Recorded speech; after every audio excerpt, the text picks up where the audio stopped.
to be speaking of a country in Africa.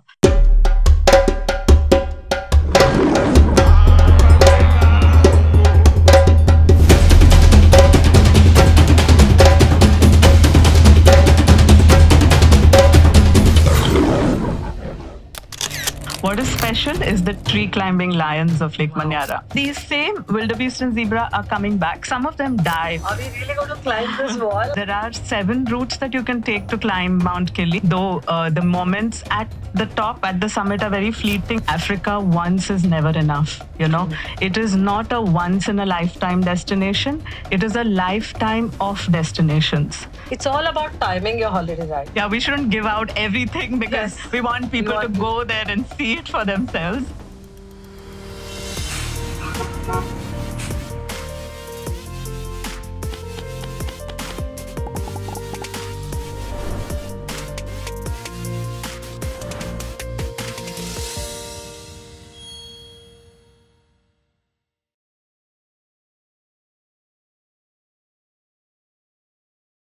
Hello and welcome to Travel, Explore, Celebrate Life. Like every week, we love to bring different destinations and different places and speak about them because this world is so beautiful and there are so many beautiful things to see there. As usual, I'm your host, Sunila. And joining me today is somebody who really knows the destination well. But today we're going to be speaking of a country in Africa.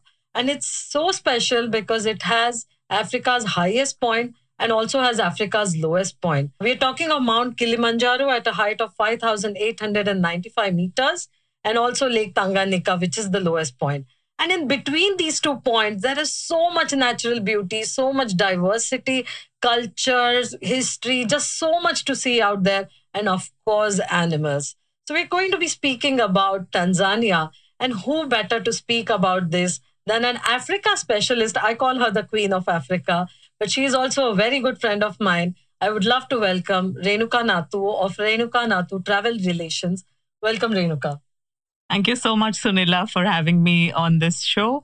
And as they would say in Tanzania, Asante Sana.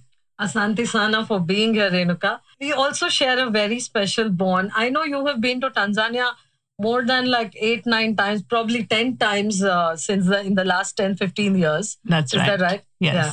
But beyond that, Renuka and I, we call it a very special bond. We call it the Kili bond because both of us happen to climb Mount Kilimanjaro, which is 19,000 feet or 5,895 meters. And it was really interesting, Renuka, the way we decided to go up there, if you remember. Absolutely. So the first time I had flown over Kili was in 2010. And since then it was in my heart. Right. And one day as we were chatting in your office over a coffee, you said, let's do something different. And I said, why not climb Kili? And you were like, okay, bag bharo nikal pado types. And we just decided in about 4 months we were summiting Kili. And yes, since then the bond is called the Kili bond. Yes, we have a Kili bond and it wasn't exactly easy, I would say that. But we almost planned once and we had to rechange. But I would like to tell all our listeners that if we could do it, you can do it too. You don't need to be an athlete. That's because right. that was my impression before we went up to climb Mount Kilimanjaro, right? Yes. And I had, like you, only seen it from the flights and felt, wow, can I be really up there? And the happiness we had when we were coming back that we climbed that mountain Absolutely. was stunning. Yeah. Do you remember the route we took, Renuka? Yes, we had taken the Machame route. There are 7 routes that you can take to climb Mount Kili, but we chose Machame for the beauty that the route offers. Every single day the landscape changes. And as you rightly said, Kilimanjaro is not a technical peak, so you don't really need to prepare too much. So a regular level of fitness with training 6 months prior to climbing is good enough. And endurance, and then of course mental strength is what took us up, and we were morally supporting each other, and those moments are just precious. Yes, definitely. I think one point I want to make here is trust the people you're going with. And for that, choose the right company and choose the right guides because they are your best friends. I know of people who've come back halfway. And I remember when it was the day of the last summit and, we were getting late and we thought we won't do it. and the kind of energy and support and the medical checkups that actually happened Yes, every on a day daily basis. it was a excellent level, and Yeah. that really helped us climb up there. So I think I would say Absolutely. make sure you're in good company. In good company, somebody who gives you good food on the Yes. way, because that's also very important that your system works normally, like it would work at sea level, even at those heights beyond 11,000, 12,000, 13,000 feet. You are functioning just the way you would on ground level. And that just takes you through, going with the right company, with the right guide is very, very important. Yeah, it's about a 7 to 8 days trek. You can Yes. count like 9 to 10 days total, and of course you can extend the holiday. Like I extended the trek by taking a small holiday afterwards, and I think Yes. that wraps it up well for Kilimanjaro. We have a lot to talk, Renuka, today about Tanzania. So before we go ahead to the rest of Tanzania, what was your favorite moment at Kilimanjaro? Well, at Kili, it was definitely, the Barranca Wall, which is also called the Kissing Wall. Yes. And you are not harnessed. You're just walking very much. You're pinned against the wall, and you have to cross that patch, and everyone ends up kissing that wall. And then, of course, when we were on the top, though the moments at the top, at the summit, are very fleeting. You can't stay up there at 19,000 feet for more than 15 minutes. That's also very long. But yes, these two moments were precious. Same for me. And I remember standing there that morning and wondering, are we really going to climb this wall? Like, how will we do it? Where's the hardness? Where is nothing? But when you have an expert guide, things really became easy. And before we knew it, we were on the top, and every day was like a walking meditation out there. Absolutely. So it was something I will never forget in my life. And I'm utterly thankful to you for, making it happen for all of us too. Renuka, let's talk about Tanzania. I feel that this is a country in Africa which until now is often overlooked a lot of times, right? Like people generally choose Kenya as the first point when they want to experience the safaris, when they want to see the bird life. It's often Kenya for a lot of reasons, and That's Kenya is right. amazing too. Yes. But what I want to ask you is it okay to just go to Kenya and not visit Tanzania at all?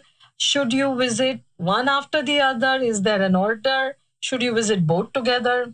What should you do? Well, coming to that, one thing that sets Africa, the continent, apart from anywhere else is Africa once is never enough. It is not a once in a lifetime destination. It is a lifetime of destinations. Okay. So gradually, you evolve into Africa. The first time, of course, like they have the saying in Hindi, jo dikhta hai, wo bikta hai. True. So whatever is marketed very strongly is, of course, what people end up seeing. No doubt that, the great migrations have always been associated more with Kenya, the way it has been marketed or spoken about in various channels. But for Indians, as we are talking about Indian customers here, it is usually begins with, you would first finish seeing Southeast Asia, then you would go into Australia, you would go into Europe, you would finish the rest of the world and then think of Africa. In a way, it's great because now the path is like open, because once, like I said, is never enough. You will start with maybe South Africa, then you will come into Kenya and then into Tanzania. But having said that, the ecosystem is very similar to what you would find in Kenya. If you have been to Kenya the first time, then going into Tanzania, you should choose a different season. So it is all about the animal movements, because what is different in Africa is we are not going to see monuments which are stationary. Right. They will look the same no matter what time of the year. What we are going to see there is the animal life, which is constantly moving. So when to go, how to plan when you have the time is what becomes very critical when you're going to Africa. So yes, you could start with Kenya if you like what Africa has to offer. And I'm sure 99.99% you fall in love with the continent and then you want to go back. So yes, you could start somewhere. There has to be a starting point. And yes, it is not always Tanzania. But once you are there, then definitely after Kenya comes Tanzania. Right. Yeah. And if you do have the time, you could even plan a trip together to do Kenya and Tanzania You could. together as well, You right? could, yeah. Because I think you're absolutely right. You may leave Africa, but Africa never leaves you. It Yeah. stays in your heart. And for Renuka, it has not left her home as well. So she has Africa in her heart, her soul, her home. If you ever have a chance to visit her home, you will see all kinds of artifacts from Africa, a lot of woodwork, a lot of beautiful photographs from her trips to Yeah. Africa and from her friends who have also visited Africa. Renuka, speaking of Tanzania, let's come to Lake Manyara. Let's speak of some of the main destinations and points of interest. Lake Manyara is the first that comes to my mind. What is so special about it, and what Yeah. do you see there? So when you go for safari, Tanzania in the northern sector, you will be landing in the international airport of Kilimanjaro. And from there, the nearest would be to get to Lake Manyara. What is special is the tree climbing lions of Lake Wow. Manyara. Yeah, so the foliage in Lake Manyara is actually thick. So once the cats have had their meal, to cool off, they need to just go a little higher ground. So then you find them just, lounging on maybe one large tree. You will find the entire pride of lions just lounging there. And 50% of the times you would see it. Yeah, you can't ever guarantee because you know nothing is staged. In Africa, everything is natural. Nothing is staged. But yes, 50% of the times you can see it. Another beautiful thing about Lake Manyara is you have the strip of the lake, which is like sand. And the lake is quite large also, and you have flamingos there. So that's another, Africa quintessential. So you have flamingos, and on the banks of the lake you also find a zebra. You'll find other antelope. So yeah, and Lake Manyara is where you can also do a night game drive. Oh, wow. Yeah, which is wow. exciting. I mean, it's not like a zoo or a reserve where No. a night safari is usually done. Like we know of the night safari in Singapore that has been popular for many years, but in real life, to go out there in the night is quite thrilling, isn't it? Absolutely thrilling. With a good ranger and a driver guide, it's very safe to begin with. And yes, typically done either before dinner or after. But a lot of stories to come back with, and we shouldn't give out everything because we want people to go there and see it for themselves. Absolutely. But yes, they would see, nocturnal animals as well as bird life. Yeah, I mean, that's interesting right away that you have night safari and you have tree climbing lions. And in Uganda, actually, we had a chance to see the tree climbing lions. And usually, when you're looking out for animals, you are looking at an eye level or below eye level. And suddenly to look up, where usually you would look for birds, is where you're spotting lions. Yeah. That's quite special. But Renuka, I think the two icons of Tanzania in that sense, of course, Mount Kilimanjaro. But I think the next thing that comes to my mind, which is also like their Garden of Eden in a way, is the Ngorongoro crater. Absolutely. Which they say is the largest uninterrupted caldera in the whole world. So imagine being on the rim and watching all those animals. Absolutely. So you would say Ngorongoro crater is a must too, isn't it? It is definitely a must. The way it was formed. So usually, the volcanoes, they erupt. Right. And then the formation is like a cone on the top. Yeah. In this case, the volcano had fallen in on itself. And that's the reason it is a reverse cone. And, the height, the walls of this caldera are about 1,900 feet. So when you say you're on the rim of the crater or the caldera, you are that much higher from the base. And at the base, the savanna landscape, which is the grasslands at the base of the caldera, are about 264 square kilometers, to be precise. On that, you have the Big Five. Wow. Yeah. And it's you like have capturing all the Big Five in one place. And you have two lakes. Absolutely. Yeah. There are two lakes. One is a soda lake, which is where the flamingo thrives. Okay. So, the flamingos actually, they live on the algae that you find in a soda salt lake. So you have that lake as well. And you have a sweetwater lake.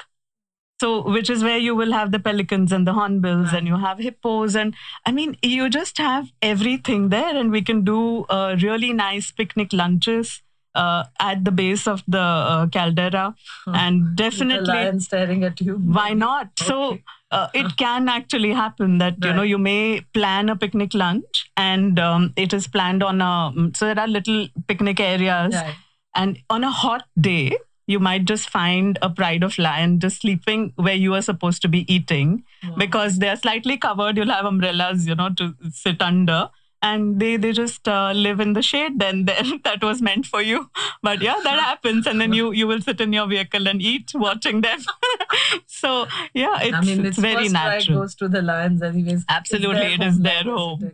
Yeah. But and I think the next one, Renuka, on today's episode would be, of course, the famous Serengeti. Absolutely. Because, that's what the national park is all about. And that is where all the animals are. Yeah.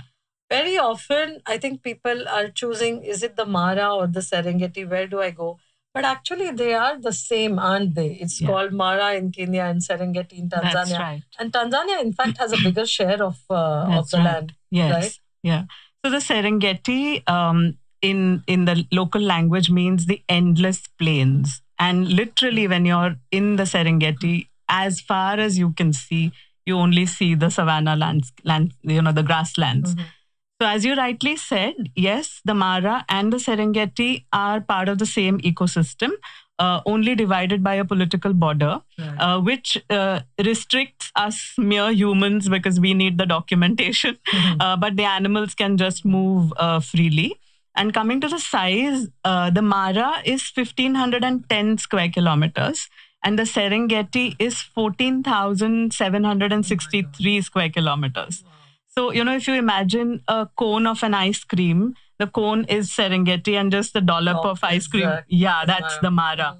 So animals are moving freely. But in the Serengeti, what one needs to know is what time of the year you are going. Mm-hmm.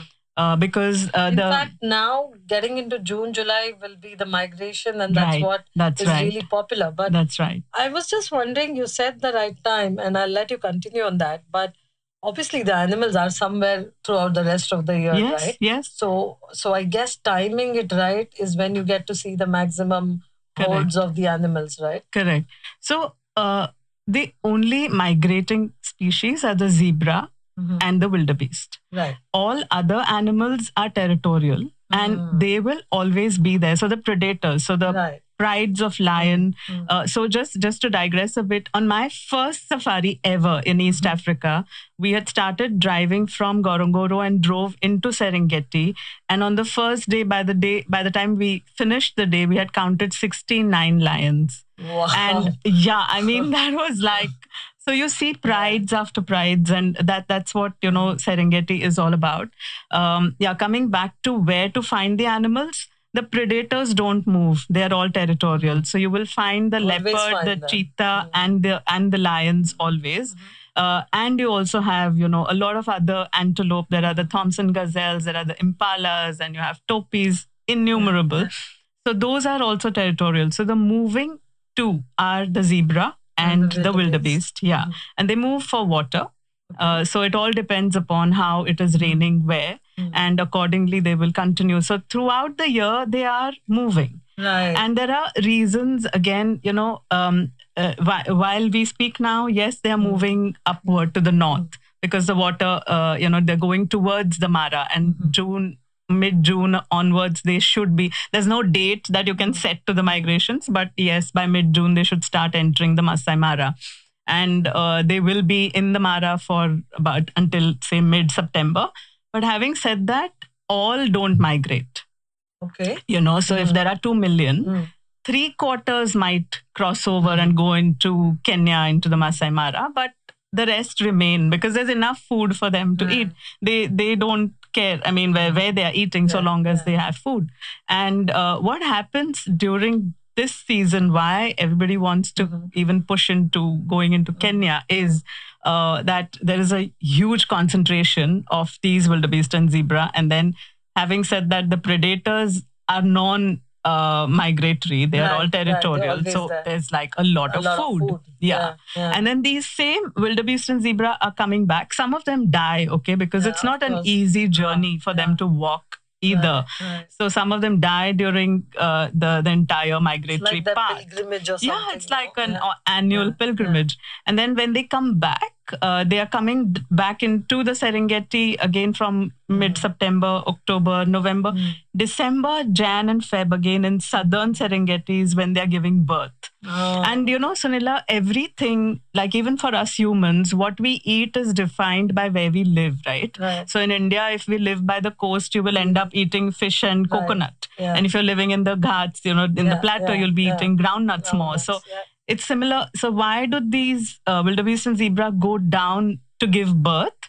Because the volcanic ash that has come from the Gorongoro conservation at the crater area, the caldera area, the grass that grows in the volcanic ash is very nutritious for mother and child. So, you know, they know exactly where to give birth. They know where to nurse their young ones and to, again, replenish their lost, you know, when any female gives birth, we lose a lot. So then to regain that. And they know exactly where to be there. So it all has a reason. Right. So in nature, yes, if we follow nature, I think we'll be doing the right things at all times. Absolutely. And I think you're right. It's all about timing your holiday right. So whenever you're going in and you're planning something, make sure you have the right timing. I also want to refer back to something you mentioned earlier that, you know, whether it is the tree climbing lines, and you actually don't have to go during migration. You have the whole year. Just make sure about the rains or the other things. And even during the rains, it's all green. It looks beautiful. Yeah. And there is so much abundant wildlife that you're sure to see the wildlife at whatever point you go. Absolutely. It just depends on what you want to achieve. Yeah. But one point I want to make here, I think, Renuka, is that you mentioned that even with the tree climbing lines, 50% chances of seeing them. And I want to tell our listeners here that ensure you have enough time at each destination. Yes. And then you can do multiple game drives, and then the chances of viewing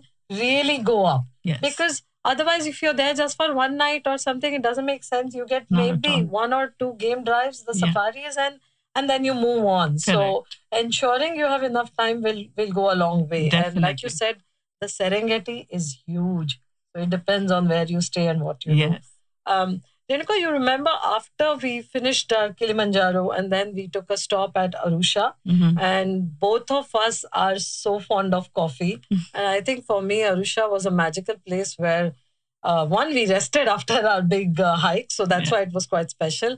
But also the coffee there. They have coffee lodges and different coffee plantations, right? Yeah. And that's what Arusha is famous for. It is coffee and tea plantations.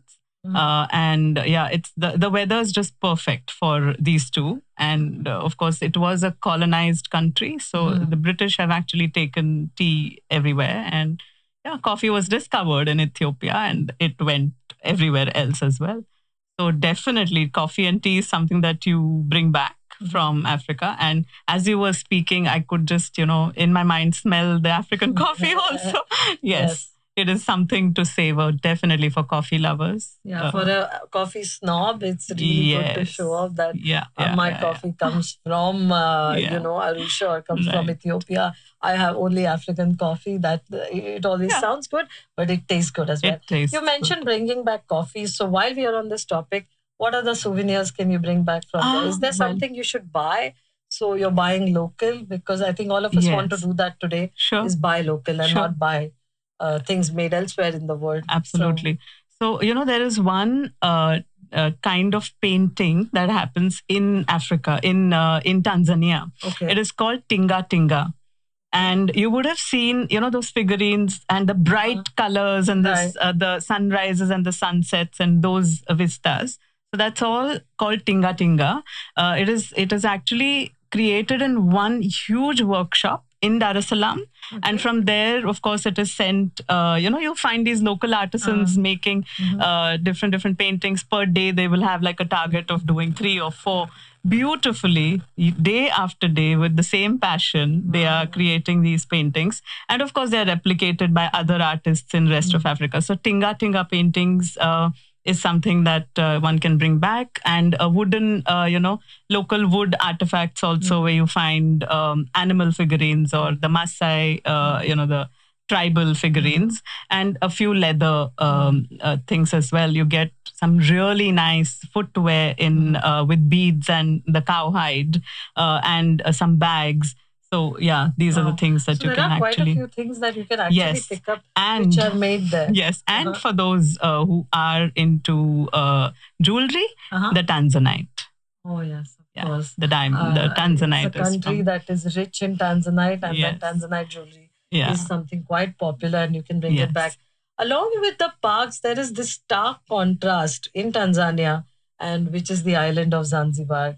And I remember when we were discussing this podcast, you actually mentioned a Marathi song Yes. that mentions Zanzibar. It's a very old song. It's a very old song. 1952 is when that movie was filmed, Pedgaon Se Shahane. And there's a song called, so the first time I was going to Zanzibar and I mentioned to my father, he just started singing this song, Zanzibar, Zanzibar, Zanzibar, Dunia Vedyansa Bazar. Dunia Vedyansa Bazar, Dunia Vedyansa Bazar, Zanzibar, Zanzibar, Zanzibar, Zanzibar, Zanzibar, Zanzibar, Zanzibar. And I'm like, what are you singing? So he's like, yeah, this song was always there. And so, what it goes to say is because it was a port. Okay, now going to 1952, it wasn't still part of Tanzania. Okay, so Tanganyika was Tanzania and Zanzibar used to be its own country. Right. But then later on, I think in 1964, they joined hands for whatever protection reasons. And then it became Tanzania. Ia means one, becoming one. So that's how Tan plus Zan became Tanzania. Tan plus Zan is Tanzania. It's Tanzania. It makes so much sense now. Yes. Yeah. And Zanzibar being a port was always on the spice route and on a trade route. So it's got it's a melting pot of different cultures. You've got Arabic, you've got Persian. It was also the erstwhile capital of Oman. Oh wow! Yes. So if you see Oman, So that's why a lot of that influence is also there. You see the doors because Oman is also very famous for its wooden doors. You see similar structures in Zanzibar. There is also a lot of Indian influence. There is a Ram temple. There is a Jain Derasar. And once I've also seen a very completely Gujarati lady, like I thought I was in Babul Nath, the way she was dressed with Gujarati sari, complete, like a Gujarati auntie was there. And she was in one of the temples. And so up until a few years ago, their currency was printed in Gujarati as well. Oh, wow. Yeah, so, a lot of Indian influence. And it's a melange, it's a mixture. So beautiful island to be on. And yes, Indian Ocean is fantastic for marine life. Right. So, when you go snorkeling, it is the temperatures. The temperatures are not like the Atlantic where it is cold. It can get cold in the Atlantic, right? But in the Indian Ocean around the African coast, on the eastern coast, very warm. It's like watching TV, marine TV. So when I go snorkeling, I prefer to wear a life jacket and go and just lie in the water and look down because it's like you're watching TV, and don't waste your efforts in staying afloat. Yeah, why waste energy? Yeah, in, so just wear trying a to stay life afloat jacket when and you go can enjoy. snorkeling. Yeah, So it's fantastic. And for seafood lovers, amazing again. Right. So, yeah. So what is Stone Town in Zanzibar? So, there is a Stone Town yes. there too, right? So Stone Town is the capital. And that is where you will have most of the settlement. Okay. And Stone Town also, it's an island, so Stone Town also has a beach. Those beach properties are also very charming with the local flair where you can do a little hookah in the evenings and, they have a few music shows, like live music happening and all. So Stone Town is where you have all the places of interest man-made. And also Freddie Mercury was born in Zanzibar. And his house, before they migrated to the UK, and his house is now converted into a museum. So those who are fans of Freddie Mercury can also have, that is interesting. So typically in Zanzibar, you will have Stone Town. And then all the beaches are about 50 to 60 kilometers away. The beach, there is a beach in Stone Town also, but the beach properties where, you know, you can relax. Yes, and where you want to feel do more like a resort Absolutely. where you really go to enjoy Yeah. the beach.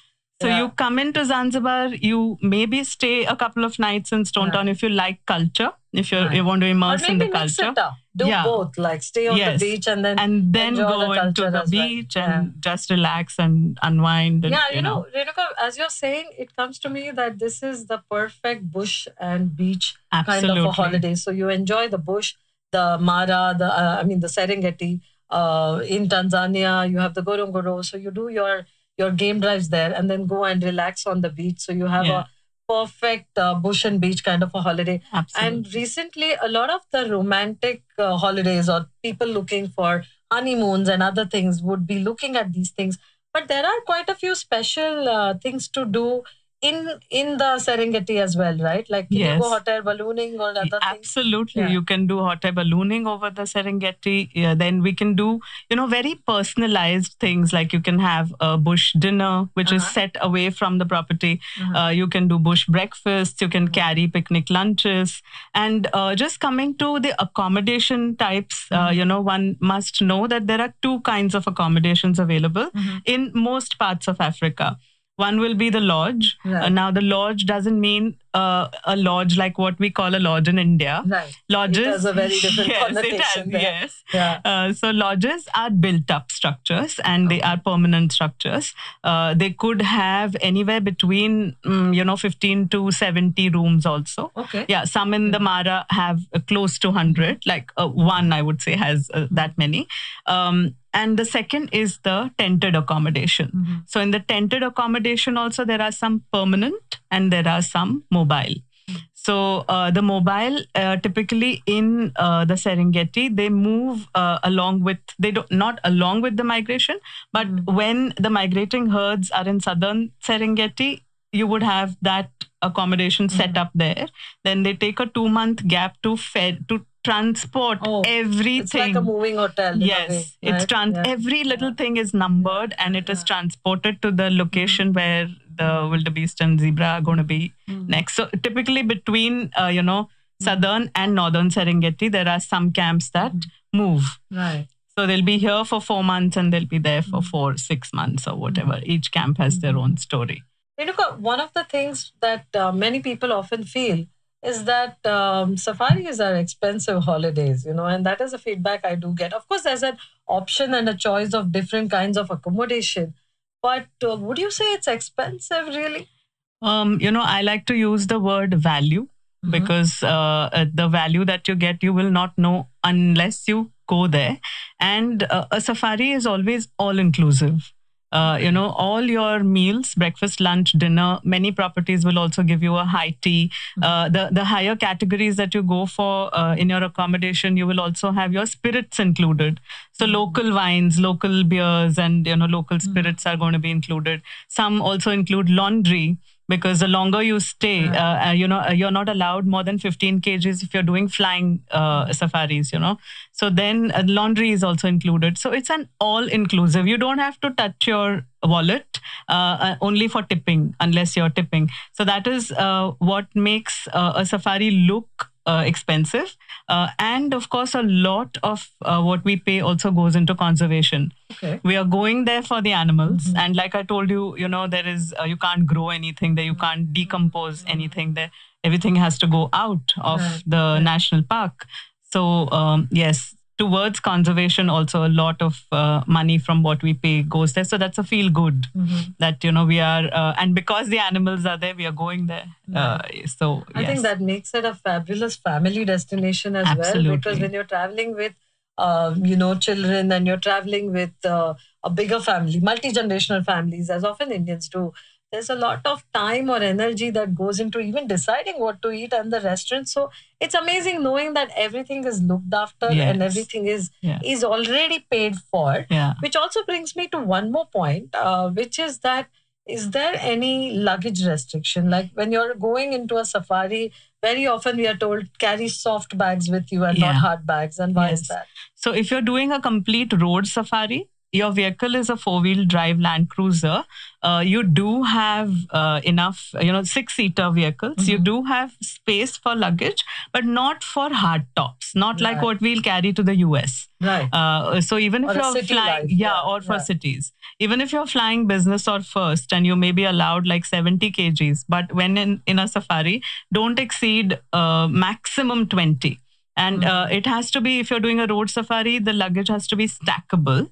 And if you're doing a flying safari, then of course there are the specifications are given, because your luggage has to enter the pod of the cargo Flights area. are small. The flights are small. They're 12-seater. They are Cessna Caravan aircrafts, and you cannot carry. There's always the possibility of blocking an additional seat called a freight seat, but which means that a seat will go empty, and then you're getting the weight. So when you're doing flying safaris, we also record the body weight of the passenger, because then it all goes into adding up to how much that flight is going to carry. Wow. Yeah. So a lot goes into planning that, and that's the reason 15 kgs actually is what is permitted, check-in and hand luggage.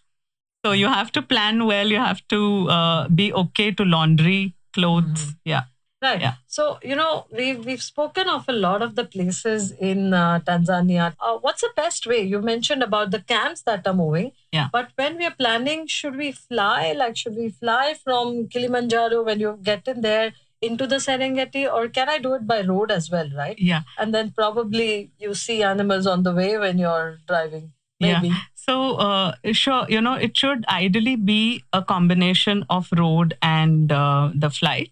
The longest leg is what I would fly. Okay. But otherwise, even to keep, the pricing in a limit, because otherwise it can just... budget is important. Yeah, the budgets are important as well. So a good combination of a road and fly is what one should plan. And the flights are small. It depends on how much time you have. How much time? Yeah. So, if you're a second timer to Africa, and then now okay, now Serengeti is where I want to spend 5 nights. Right. Then it's a no-brainer. They land in Kilimanjaro. They might have to sleep a night in Arusha to make a connection, and then you fly them in and out. So when a customer is at an evolved stage in Africa, then yes. But initially, I would always do a combination, or a complete road journey is also possible. But then you need a little more time, because you need to take a halt between, you can't do 8-hour journeys. Right. Roads are good, conditions are good, driver guides are great. Self-drive not possible in Tanzania.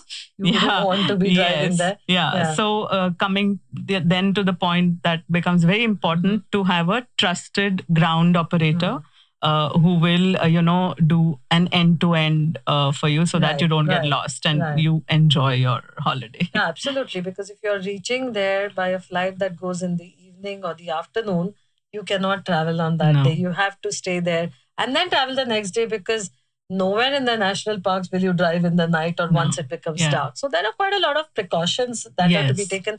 Is there any one tip that you want to give our listeners, or something that's a must? It's mandatory to do this before you visit Tanzania. I don't know, any vaccinations or anything with the visa or flights or... So today from India, we have quite a few flying options that is there. The journey is not very long, between 7 to 8 hours max. We are going only 2.5 hours behind. So, it's not like no jet lag, nothing. You can just be up and about. Yellow fever vaccination is mandatory. That needs to be taken minimum 1 month prior to your departure, and can be taken maximum anytime. Once taken, it's valid for a lifetime. So then, whichever other country requires, you'll always have it. Visa is pretty easy. It's online. So long as you, plan it like 3 weeks, 4 weeks prior, then it is easy. One difference that I would just like to bring about, because we do a lot of safaris in India. Now, the difference between a safari in India and anywhere in Africa is, in India, even if you're staying at the best property, you're still staying outside the park. And when you're going for your safari, you are queuing outside a gate, like anywhere else. Right, I mean, you're right, staying in right. 3-star or a Right. 7-star, you're queuing. Then you have that buffer zone and, core area and getting those permits, etc. But in Africa, you're actually sleeping inside the park. So when that happens, you can also have an armchair safari. Like Okay. yeah, you just wake up Yeah. in the morning, you're listening to birds, then hippos come out You to don't graze have at to night. be on a jeep to be in a safari. You could be having You could just breakfast. be there. Yeah, and you see a leopard on the tree. Wow. So yes, so you are inside the park. You're sleeping inside the park. And you can actually have a bush breakfast too. Absolutely. You can take the Yeah. safari, the jeep out and Yeah. go and park somewhere, Yes, like you yes. mentioned, the lunch. You could go out there and have a breakfast with the animals. True. And that is so amazing about the animal kingdom is that when they are not hungry, they will never attack, right? So Yeah, it is, yeah. which is just So- stunning how stunning nature is. Yeah. Absolutely. So, what happens is after doing the first game drive and you're excited, you've seen the lion, you've seen the leopard, people go with a list.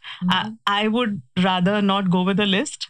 Just go with a very open mind and heart, because the bush is going to open up to you completely if you just sit back and know how to relax and watch. Because, you see a lot beyond the obvious. When you see the animals in their own backdrop, you realize they don't care how they look. They don't care what their skin color is, whether their hair is, blow dried or what. Yeah, Nothing. yeah. They just continue to do what they want to do. Yeah. They do not kill or hunt unless they are hungry. Right. Okay, there are very few species which don't exist in prides, like a leopard, who will maybe store food. That also for like 2 or 3 days, it'll drag the prey up to a tree and then keep eating it for the next 2-3 days. But if you've seen lions, lions when they kill, the entire pride is eating together. The young ones, they teach them how to eat. Then come the hyenas. When the lions are done, the king is gone. Then come the hyenas. Then come the vultures.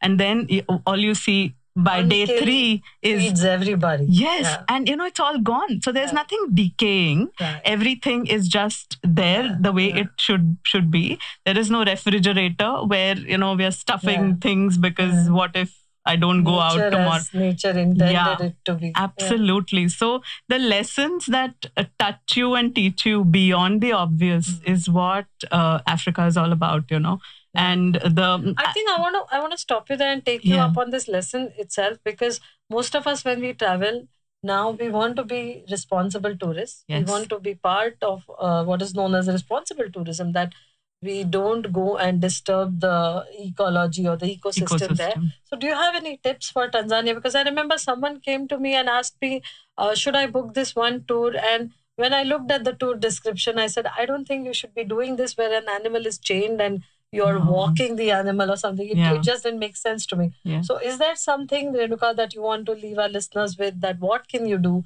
to be good, responsible tourists in Tanzania and in Africa? So any kind of cruelty to animals, I'm glad you brought this up because it's very, very important. Any kind of cruelty, no. So the moment there is an experience where you can walk with or touch an animal means you should know that they are being drugged. Okay. And what happens later is these animals don't really develop their basic instinct to protect themselves or to hunt, both. And then there still exist a few hunting grounds, which is where these animals are taken and then later on hunted. So in no way should you be party to any of this. There is a whole movement called Blood Lions, which actually is in protest against such activities. So yes, that's definitely a no-no. Another thing about Serengeti is there is no fencing. Whether you're in a 0-star or a 7-star property, there are no fences. So nothing forget a regular fence. I mean, never an electric fence you can not even dream about. Nothing that can obstruct or harm an animal. Then you will not find composting pits or nothing that can change what is there in the actual ecosystem. Even a little lemon is brought from an Arusha or, at least 200-300 kilometers away. And what remains of it also goes back there. Wow. It is not dumped in the ground there, you know. It is yeah. Yes, they take absolute care to keep it as natural. So conservation is at the core, and that's what we should that's go amazing. with. And I'm Yes. glad you brought up the lemon, because as we come to the end of the episode, I wanted to touch upon the food. Yes. And every episode of Travel, Explore, Celebrate Life has to touch upon the food, because as we travel, we love to experience Yes. different cultures. In Tanzania is also the Maasai culture, I guess. And there are many different tribes. Yes. But they do have their boma and their special meals. Yes. So what can you expect? I remember going there and having lots of avocados and mangoes and a lot of fresh fruit. But what can you expect about food out there? Yeah, sure. So, our winter is their summer geographically. So then when people travel in our winter is when they will have the mangoes and the pineapple and the avocado and the passion fruits. So eat whatever is local. And in terms of food, spices, very similar to what we have in India, because tea, coffee plantation, you'll have vanilla, you'll have pepper, you'll have all those very, Indianized tastes are there. And there is a lot of ethnic Indian population in East Africa as well. So food-wise, I can't say there is any specialty that, yes, this is a but you pretty much get Tanzanian dish. everything out there. You get everything. You do get That is most everything. important. Yes. And vegetarian food as You well. get vegetarian food. You get non-veg. Is the sky is the limit because of the game meat that you can have. Although a lot of animals are not now part of the game meat menu for conservation reasons, but still, yes, you do have, the crocodile, the ox and the oxtail and Well, it's been amazing speaking to you, Renuka. As we come to the end of the episode, is there anything you think we've missed, or you want to leave the listeners with your thoughts on Tanzania? Yeah, just something that I think we forgot to mention was migration and river crossing are two different things. Okay. So, the migrating herds are, like we spoke already, are And that's continuously moving throughout the year. So why all this, hype about these months is the Mara River flows from the highlands of Kenya. It flows into Tanzania and it goes and drains into Lake Victoria, which is on the western side. So this is about a 395 kilometer long river. Now, a part of it falls in the path of these migrating wildebeest and zebra, which is what they have to jump into to cross over. Okay. And what happens is when you're on, and it doesn't happen every day, okay? The migration, the river crossing, the herds are actually building up, they're gathering on one bank of the river. They know the dangers in the river are crocodiles. And on the other side of the river, there are leopards, lions, and cheetahs waiting for their food. Absolutely, behind bushes. Yeah. So they are very careful before jumping. So that's where the herd's instinct, the saying, comes from. You need one brave heart to jump. And once that happens, then the rest jump. And this is happening day in and day out multiple times. So yes, do not confuse migration with river crossing. So river crossing happens only because the river falls in their path. If it didn't, they would have done without it because they don't want to be eaten by the crocs. And that's what people like to see during these 2-3 months when they're going from, Tanzania to Kenya. So, so this is one thing that we should also remember. Yes. And that's the reason it's a year-round destination. Go any time of the year. Thank you so much, Asante Sana Renuka. It's been amazing speaking about this engaging and wonderful conversation on Tanzania. We've had a really good time listening to this, and I'm sure our listeners are very happy to know all about Tanzania. And you've given them not one, not five, but a million reasons to go out there. I think if you have the time, definitely do one country at a time. If you're short of time, yes, you can have your African safari with Kenya and Tanzania together. We will close the episode today on this note. Asante Sana to you and Asante Sana to everyone for listening in. Do keep writing to us. My email is sunila@veenaword.com. That's sunila@veenaword.com. And Neil's email is neil@veenaword.com. We love to have your comments. We love to have your feedback so we can come back with another episode of Travel, Explore, Celebrate Life. So till then, bye-bye. Thank you, Sunila. Thank you.